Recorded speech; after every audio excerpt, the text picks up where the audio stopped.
Welcome back to my channel. So today we're going to be carving this little design on a coaster that I layered, and I'm going to show you how I layered it just in a bit. But first we're going to make sure we can transfer this design to my board. And this design was inspired by Brit Hansen. She's an American carver and I really love her work. She does amazing arts that I think are inspired by the Arizona area, plant life and stuff. I'll link her down below in the description box so you can check her out on Instagram. I'm just going to use my little light sheet and just turned it to the highest level, and I'm going to be using a 5B pencil. That's a soft pencil, and I'm just going to trace the lines. And after I'm done tracing, I can transfer this design to my little coaster. You can also just put your design up against the window, but if you can, these little light boxes aren't that expensive. This one was about 10 euros. So I'm just going to trace over all of these lines, and then it's time to transfer it to the coaster. So all the lines are on the back. I'm going to line it up with my board and use some painter's tape to stick it down, just so it's not going to go everywhere. I did trace the shape of my coaster onto the paper, so I knew how big my design could be. There you go.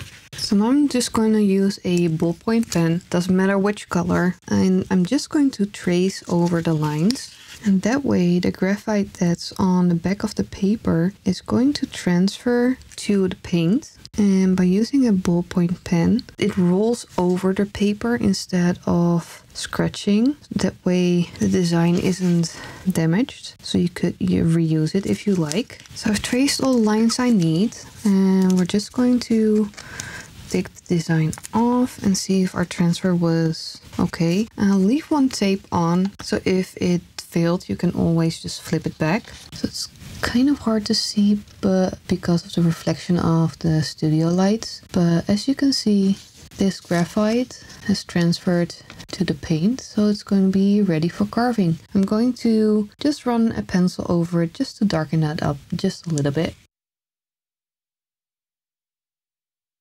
Going to do these 4 little coasters. I did add some tape and made it into a little lip just so the paint gets contained. I don't know how it's going to work. I'm just going to try. So let's start with this one. And I'm just going to pour the paint on and see what happens. So let me spread this paint out evenly. So I just wanted to show you how they look without the tape. It's very interesting to see the sides because it's giving you a little clue at how the carving is going to look. So I'm going to be using my #1 blade from Speedball, and it's this tiny V shape, and we're just going to start by carving our lines. So I'm just following the pencil line, keeping my blade a little bit tilted. I'm using my finger, my index finger, to guide it, trying to keep my hands away from the front of the blade. That way if I skip with the blade, it doesn't end up in my hand. I can get you a little bit of a better view. Hopefully you can see, because I cannot. The light is reflecting so hard, I can barely see what I'm doing. But I'm just going to, again, follow the line. I'll just put a little bit of a paper towel over the other area so I don't smudge my design too much. And that's why you start with your outlines first. That way the design is locked. It's easier to not lose it. Always try to find the best way, because you're always pushing away from yourself. So I'm constantly just turning my piece to find the best way to carve. That's the easiest on my hands. So always try to go into an end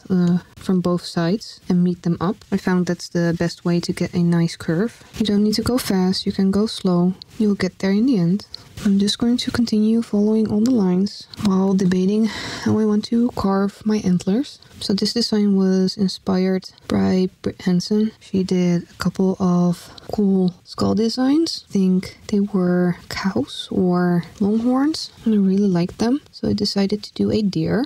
And the second thing I really liked about her design is that it went off the page, so to say, so it's not fully on the canvas. She does that quite a lot, and I actually think that's a really cool idea. So go check her out, support her.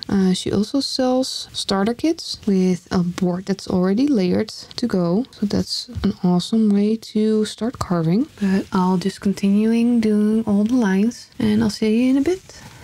So I just decided to switch to a number 2 blade. So you can see this is a lot bigger than the number 1. And I've been using it for these lines. They're probably gonna be gone once I do the skull, but I'm just using it to carve a little bit deeper than my outlines. I'm just wiggling it a little bit from side to side. Again, going from the sides to the point, like so. So all the outlines are done, and I want to go and do the horns. And I think I want to do kind of a spiral design.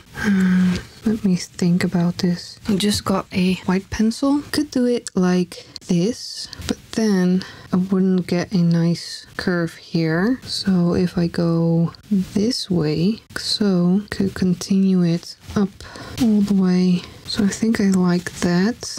Then for these, I think it's going to be like so. So let's start on this area. Just using your outlines as a beginning and the end. So let's just continue following our design we made. So when I put my blade in, I hold it up, push it in, go down like so, and just use my line I made as my entry point and the line on top as my access point. And if you layered enough paint, you can carve quite deep. So I'm just going to continue on the antlers till I finish them. So horns are done, and it's time to start and try and see if we can do the skull. And for that one, I'm going to use a number 5 blade from Speedball. So it's rounded. So let's just start here.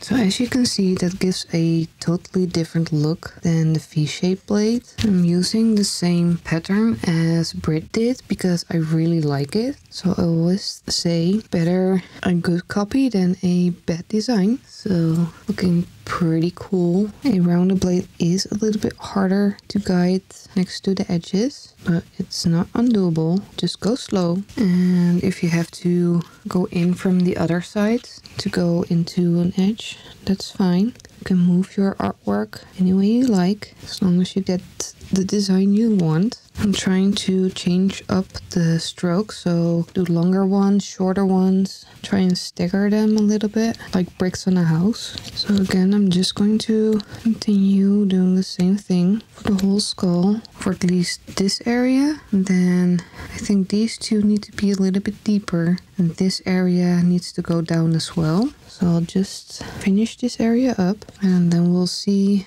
how we're going to work on the other 2 areas. So the sun has gone completely under, so I'm working just by my lights. So I've carved the skull. Now I want to do these little areas and this area. So for these, I think I'm just going to use my number 2 blade. I'm going to add a paint wash in the end. As you can see, by carving deeper, you get the 3D effect. I did the same with the antler, so went down here and around here to create that 3D effect. So let's do this area. I'm not gonna worry about the nose holes. I'm just gonna try and carve deep enough. Maybe I'm even going to first deepen these lines, just to give me a little bit of an extra barrier. I can always deepen up those lines here again. I'm not gonna worry about it. Just make sure you don't go too deep. You don't want to go all the way to the board, or in this case, my coaster. Okay, so let's clean things up. So I'm going to try and get these lines back in and clean up the edges. So I think I want to go a little bit deeper here. Get these lines back in here. So now I'm going to go do the nose and the eyes. And there you go, I just hit my wood. So I went a little bit too deep. It's okay, I can cover it with paint. So just the final 2 things to carve. And then we going to go and add some shadows here and there. And there you go. All the carving is done. So it's time to add some color to this.